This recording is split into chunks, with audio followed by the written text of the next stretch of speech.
Hey GolfBusters, in this video we're going to be talking about my top 5 setup tips to get the Mevo Plus to read as accurately as possible. Now the Mevo Plus is an extremely accurate device, but the setup is very important to getting accurate readings. So in this video we're going to be covering general setup tips, tilt, roll, and camera alignment, metal dots versus RCT balls, my secret tip for getting driver shot shape to read perfect, and the setup to get short chips to read properly. Now, like I said early in the video, the setup and repeatable setup for your Mevo Plus is very important. I found when I first started the first couple weeks, I thought the readings were okay, but as I perfected my setup and got it more consistent, I think the readings are awesome about 99% of the time. Now let's get into where I have my Mevo Plus relative to my room. I have the ball 10 plus feet away from the screen. That's going to be very important. Mine is 10.5 feet away.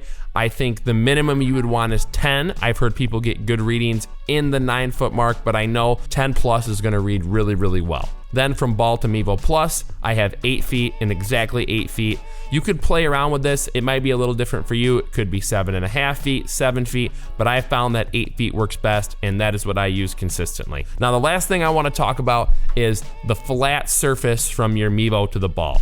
I found if you're not putting that a flat surface works really well, but you can also have the Mevo Plus below it. So if you see this extra strip I have here, you don't necessarily need that. You could just have the Mevo sitting an inch below the turf. The only thing you don't want a half pipe type effect. So you wouldn't want the Mevo to be sitting on, an inch of turf, and then there's no turf or foam in between, and then it rises back up. You either want it flat or lower than to higher.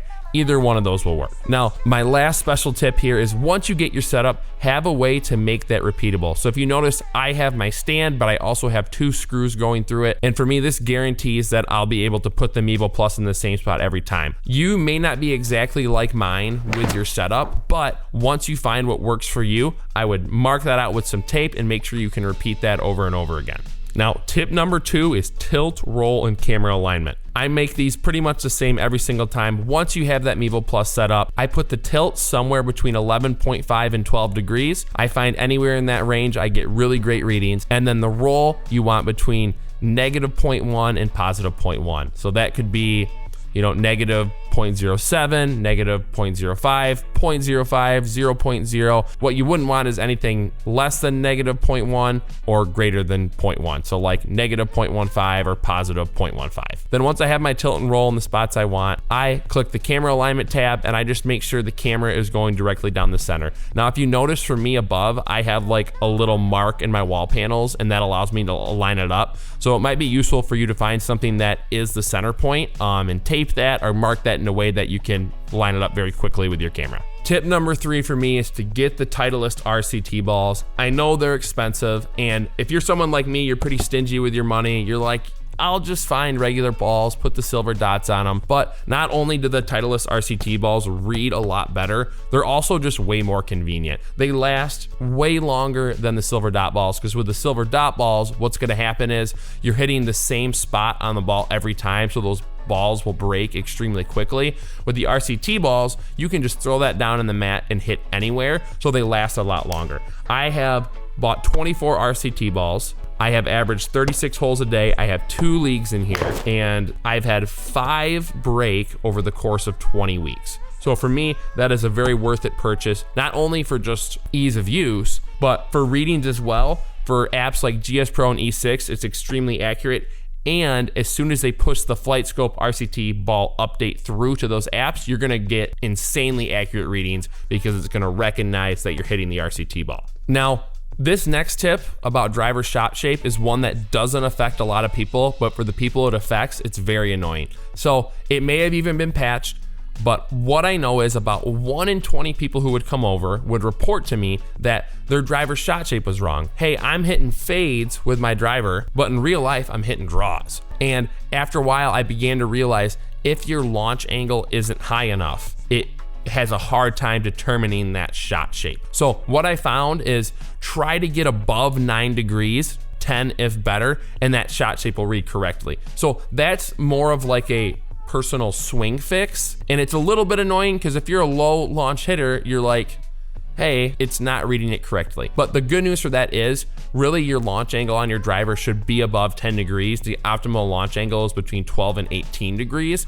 So for me, what it forced me to do was fix my driver swing. So now I rarely will hit below 10 degrees. My shot shape reads perfect, and it helped me become a better driver swinger because I was forced to hit a little higher. So that one's a little bit of a flaw, but just a tip, if you think your driver shot shape is a little bit off, that's most likely because your launch isn't high enough. Now, one of the biggest complaints I see with the Mevo is if you're chipping, right, kind of anywhere under 20 yards, it has trouble reading. But this tip I'm gonna give you is something that I use, and I get anywhere from 4-yard chips to 3-yard chips to 5-yard chips to read almost 100% of the time. And I'm gonna tell you what that is right now. So the first thing, if your simulator program allows it, you wanna set chipping distance from the Mevo to the ball to 5 feet. So for whatever reason, I don't know what it is, but I've noticed that chips will pretty much never misread if you move that ball back to 5 feet. So what I'll do when we're under 20 yards, I'll pull that back to this spot on the mat, and then I'll chip. And basically anywhere above 8 yards, it's gonna read perfect. Now, if you get under 8 yards, it can be tricky to get to read, but there's a way to get it to read pretty much every time. And I have it down, but sometimes newcomers may struggle with it. The tip for getting really, really short chips to read is to carry it the same distance you would, but you need to strike through quickly. So what I do, I have a very short backswing, and I just make sure to accelerate through my through swing, and that will usually get these chips to read every time. So I'm gonna chip, and you guys can look at the screen, and we'll try to get 3 in a row to read for you. There's 1. There's 2. And there's 3. Our last secret tip, if you're looking to buy the Mevo Plus, want to get it as cheap as possible, use our code and link below.